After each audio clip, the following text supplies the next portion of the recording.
सुप्रभात। आप सभी छात्र छात्राओं का स्वागत। आप सब श्री कृष्ण के बारे में जानते ही है ना।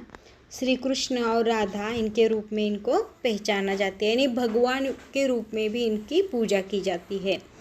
तो भगवान श्री कृष्ण का एक और नाम है गिरिधर, यानी गिरिधर नाम से भी ये जाने जाते हैं।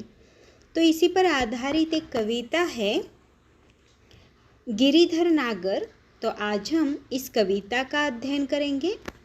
गिरिधर नागर, इस कविता की रचना की है संत मीराबाई इन्होंने। तो संत मीराबाई, इनका जन्म 1516 जोधपुर ए राजस्थान में है, यहीं पर हुआ। इनकी मृत्यु 1546 द्वारिका ए गुजरात में है, यहीं पर हुई। संत मीराबाई बचपन से ही कृष्ण भक्ति में लीन रहा करती थी।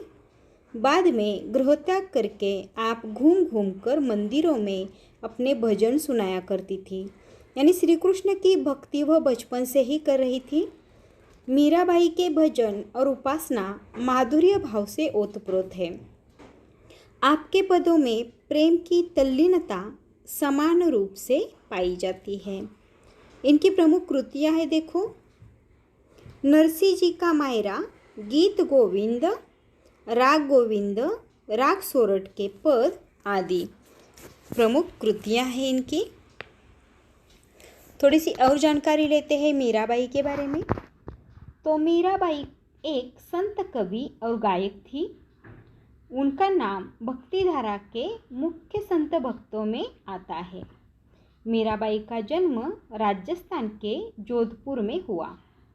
बचपन में मीरा अपने पिताजी की कृष्ण भक्ति से बहुत प्रभावित हुई। उनकी शादी राणा सांगा के बड़े पुत्र भोजराज के साथ हुई। मीरा इस शादी से खुश नहीं थी, क्योंकि वह कृष्ण को ही अपना सब कुछ मानती थी, उन्हें अपार प्रेम करती थी। भोजराज 1527 में लड़ाई में मारे गए। उनके बाद उनको अपने ससुराल परिवार में बड़ी मुश्किलों का सामना करना पड़ा। उनकी भक्ति, अपार प्रेम, मिलन की आशा, प्रतीक्षा आदि का सुंदर वर्णन इस काव्य में है।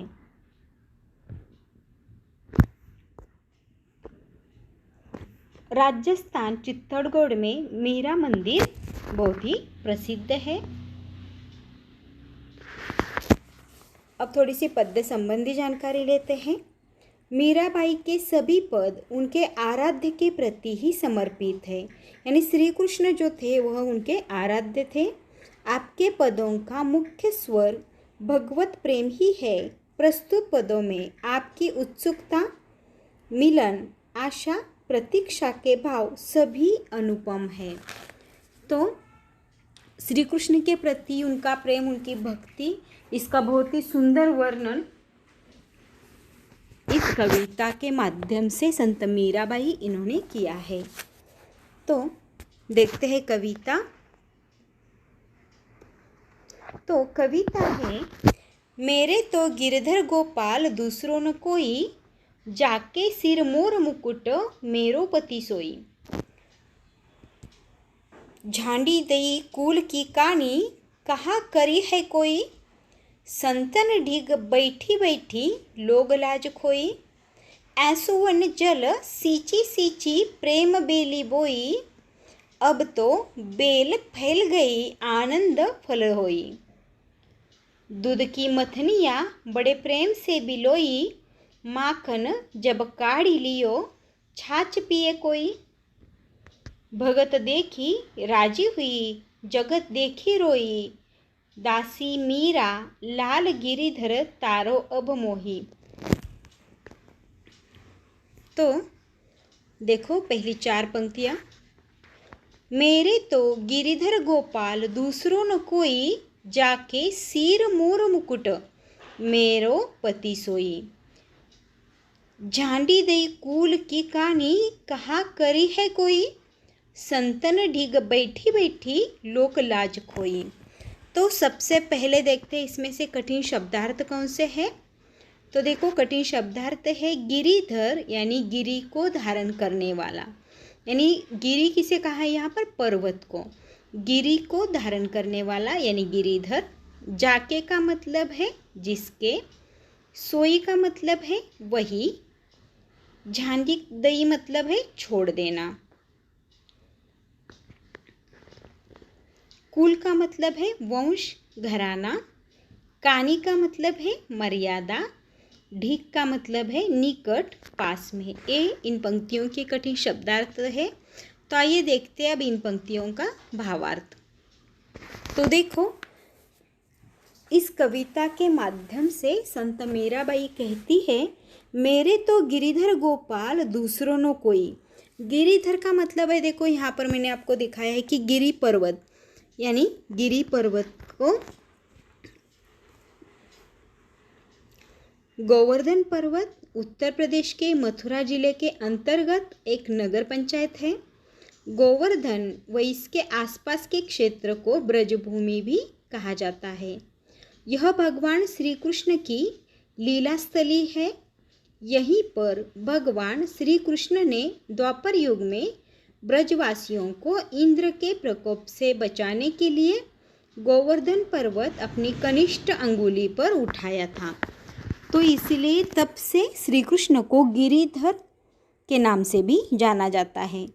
तो उन्होंने क्या किया था, तो ब्रजवासियों को इंद्र के प्रकोप से बचाने के लिए गोवर्धन पर्वत अपनी कनिष्ठ यानी छोटी अंगुली पर उठाया था और तब से उन्हें गिरिधर के नाम से जाना जाता है।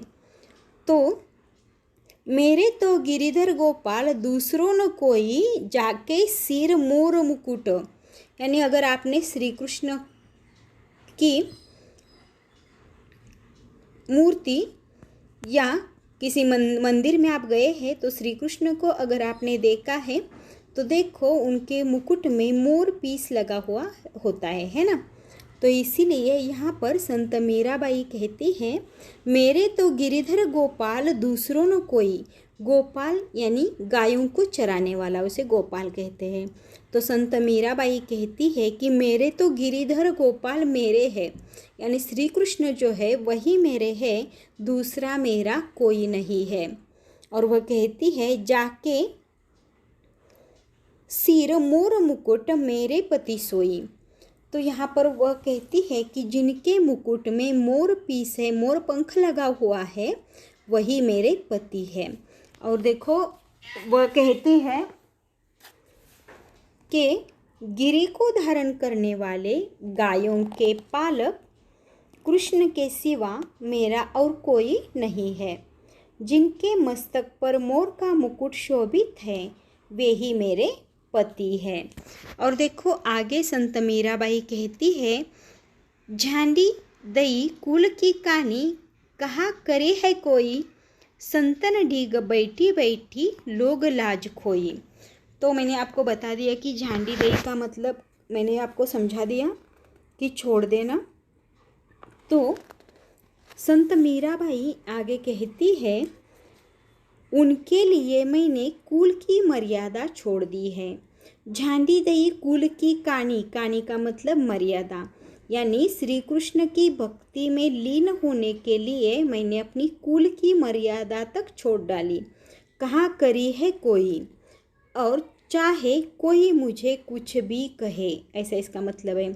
तो संत मीराबाई कहती है मैं कृष्ण भक्ति में इतनी लीन हो गई हूँ तो जो सिर पर मोर मुकुट पहने हुए है वही मेरे पति है, और उन्हीं के लिए मैंने अपने कुल की मर्यादा तक छोड़ दी है, और चाहे जो कुछ भी कहे मैं कृष्ण भक्ति में लीन हूँ। और इसीलिए वह कृष्ण भक्ति में लीन होकर गीत गा रही थी।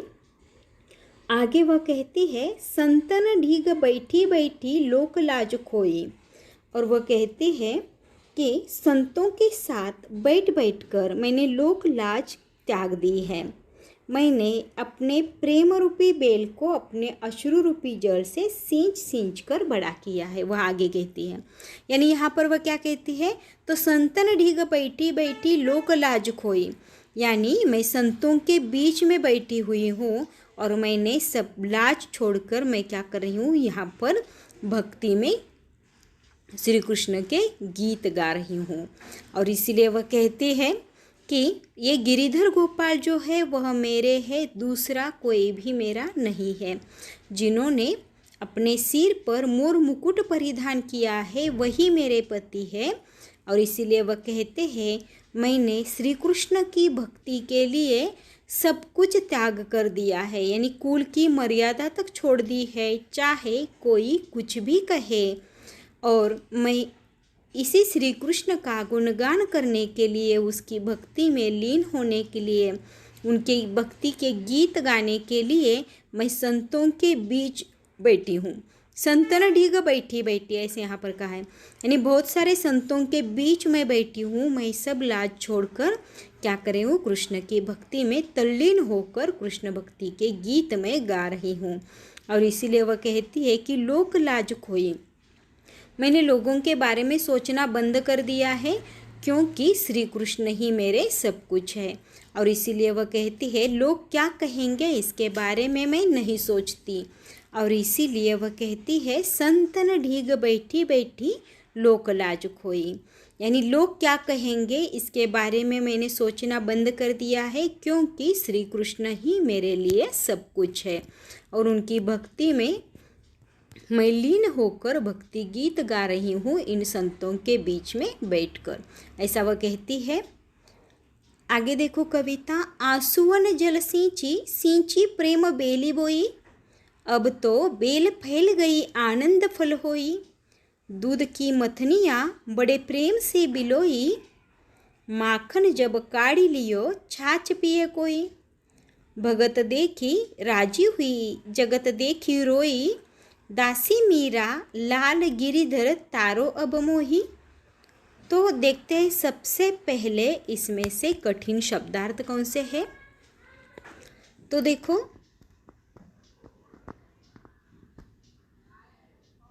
खोई का मतलब है छोड़ना, आंसुअन का मतलब है आंसू, बेली का मतलब है बेल, आनंद का मतलब है आनंद, मथनिया का मतलब है मथनी, दूध मथने का साधन या छाछ बनाने का एक साधन, बिलाई का मतलब है बिलोना, छाछ का मतलब है मट्टा और मराठी में जिसे ताक कहते हैं, भगत का मतलब है भक्त, राजी का मतलब है खुशी प्रसन्न होना, जगत का मतलब है संसार और मोही का अर्थ है मोह करने वाला। तो इन पंक्तियों के ये कठिन शब्दार्थ है। तो मथानी देखो इस तरह से दिखती है जिसका छाछ बनाने में प्रयोग किया जाता था, आज भी इसका छाछ बनाने में प्रयोग किया जाता है, तो इसे मथानी कहते हैं। तो देखो आंसुअन जल सींची सींची प्रेम बेली बोई, तो देखो मीराबाई क्या कहती है यहाँ पर, तो संत मीराबाई कहती है कि आंसुअन जल सींची सींची प्रेम बेली बोई, यानी मैंने प्रेम की बेली किस तरह से बढ़ाई है वह कहती है। तो आंसुओं को सींच सींच कर, यानी रो रो कर वह क्या कहती है, आंसुओं को सींच सींच कर मैंने ये प्रेम की बेली जो है वह बोई है, यानी प्रेम को मैंने बढ़ाया है। किस तरह से इस बेली को बढ़ाया है, तो रो रो कर, इसलिए वह कहती है आंसुअन जल सींची सींची, किस तरह का पानी उन्होंने डाला है इस बेल को बढ़ने के लिए, तो आंसुओं से, यानी आंसुओं का पानी जो है वह डालकर उन्होंने प्रेम रूपी बेली को बढ़ाया है, ऐसा वह कहती है। क्योंकि देखो शुरुआत में ही मैंने बताया आपको कि उनके पति की मृत्यु हो जाने के बाद वह भक्ति में लीन हो गई और फिर उन्होंने समाज का या अपने घर परिवार का त्याग कर दिया। घर परिवार का त्याग करके वह क्या करने लगी, तो वह मंदिरों में सब संतों के बीच में जाकर कृष्ण भक्ति के गीत गाने लगी। और इसीलिए वह कहती है कि तब उनके जीवन में बहुत सारी समस्याएं आ गई, तो इसलिए वह कहती है कि मैंने ये प्रेम की बेली ऐसे ही नहीं बढ़ाई है, तो वह कहती है मैंने आंसुअन जल सींची सींची प्रेम बेली बोई, यानी आंसुओं का जल सींच सींच कर इस बेल को बढ़ाया है। बेल यानी वेल जिसे कहते हैं। तो अब तो बेल फैल गई आनंद फल होई। अब वह कहती है यह प्रेम रूपी बेल इतनी बढ़ गई है कि वह अभी आनंद सब जगह फैला रही है, और इसीलिए वह कहती है अब तो बेल फैल गई आनंद फल गई, यानी वह बेल प्रेम रूपी बेल यहाँ पर का है। तो प्रेम रूपी बेल जो आंसुओं को सींच कर मैंने बढ़ाई है वह इतनी फैल गई है, फैलना यानी बड़ी होना। तो अब तो बेल फैल गई आनंद फल होई, और उससे फल क्या मिला, तो आनंद रूपी फल मुझे मिला। जैसे कि कोई बेल वगैरह होता है जिससे हम फल खाते हैं ना, तो लेकिन ये बेल कैसी है, तो ये प्रेम रूपी बेल है, और इसीलिए वह कहती है इस बेल को फल कैसे आए, तो आनंद रूपी फल, यानी प्रेम की वजह से क्या मिला, मीराबाई को आनंद मिला, खुशियाँ मिली। और इसीलिए वह कहती है अब तो बेल फैल गई आनंद फल होई, यानी मैंने ये जो प्रेम रूपी बेल बोई है वह आंसुओं के जल से मैंने बढ़ाई है, और इस वजह से वह इतनी फैल गई है कि अब सब जगह वह आनंद ही फैला रही है। यानी वह कौन सा फल दे रही है, आनंद का फल, यानी सब मीराबाई को संत मीराबाई को वह खुशियाँ ही खुशियाँ दे रही है। दूध की मथनियाँ बड़े प्रेम से बिलोई, माखन जब काढ़ी लियो छाछ पिए कोई। तो देखो वह क्या कहती है कि दूध की मथनियाँ, मैंने अभी आपको मथनियाँ का अर्थ बतलाया और मथनियाँ भी दिखाई कि किस तरह से मथनी होती है। तो बड़े प्रेम से बिलोई, वह कहती है कि मैंने छाछ बनाते हुए दूध की मथनियाँ बड़े प्रेम से बिलोई,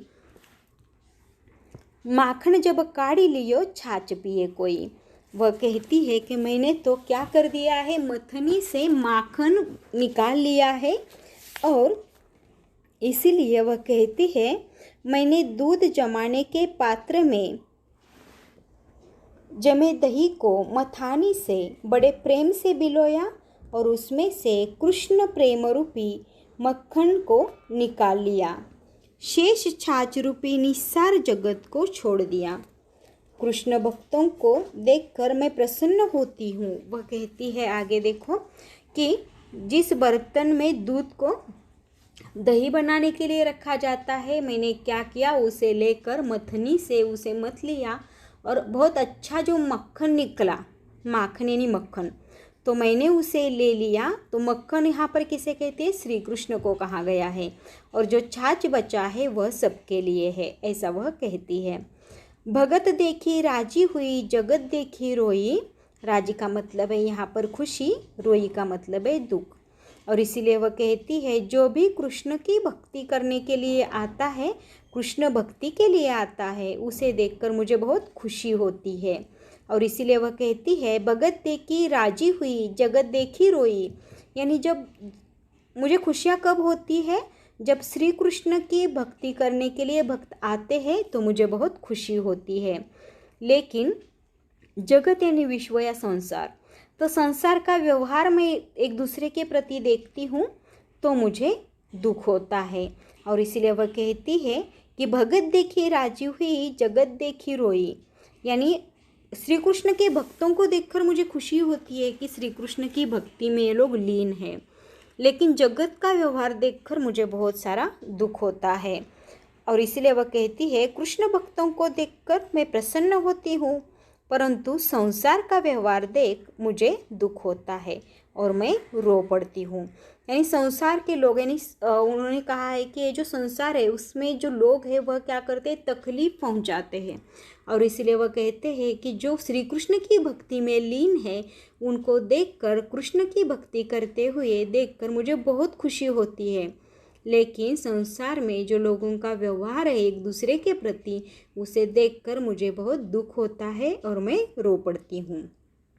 दासी मीरा लाल गिरिधर तारो अब मोही, तो वह कहती है कि हे श्री कृष्ण मैं तुम्हारी दासी मीरा हूँ, और वह कहती है हे गिरिधर लाल मीरा तो आपकी दासी है, उसे इस संसार रूपी भवसागर से पार लगा लो।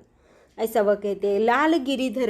लाल गिरिधर यानी कृष्ण, श्री कृष्ण को यहाँ पर कहा है तारो यानी पार करवा दो, अब मोही यानी मुझे। तो वह कहती है कि मैं कौन हूँ, तो मैं तुम्हारी दासी हूँ, ऐसा वह कहते हैं श्री कृष्ण से। तो वह कहती है कि हे श्री कृष्ण, मैंने अपने आंसुओं के जल को सींच कर प्रेम रूपी बेल बोई थी और वह इतनी बढ़ चुकी है कि अब वह आनंद यानी खुशियों का फल मुझे दे रही है। मैंने दूध की मथनियाँ बड़े प्रेम से बिलोई है और मैंने जो माखन निकाला है वह मेरे पास है और बाकी छाछ बचा है वह सब लोगों के लिए है। उसे कोई पिए और पिए, मीरा को कोई फ़र्क नहीं पड़ता, क्योंकि वह कहती है माखन मेरे पास है। तो इसीलिए यहाँ पर माखन वह श्री कृष्ण को कहती है। अब वह कहती है कि भगत देखी राजी हुई, जगत देखी रोई, यानी श्री कृष्ण के भक्तों को देखकर मुझे बहुत खुशी होती है, लेकिन जगत का यानी संसार का गलत व्यवहार एक दूसरे के प्रति देखकर मुझे बहुत दुख होता है। और इसीलिए वह श्री कृष्ण से कहती है कि मैं मीरा तुम्हारी दासी हूँ, ऐसा वह लाल गिरिधर यानी श्री कृष्ण से वह कहती है। और वह कहती है अभी संसार रूपी भवसागर से तुम मुझे क्या करा दो, पार करा दो। और इसलिए वह कहती है इस संसार रूपी सागर से मुझे पार लगाओ। हे गिरिधर लाल, मीरा तो आपकी दासी है, उसे इस संसार रूपी भवसागर से पार लगाओ। इस तरह की प्रार्थना वह भगवान श्री कृष्ण से करती है। तो यहाँ से आगे जो कविता है वह हम अगले लेक्चर में पढ़ेंगे। तो फिर मिलते हैं, तब तक के लिए धन्यवाद।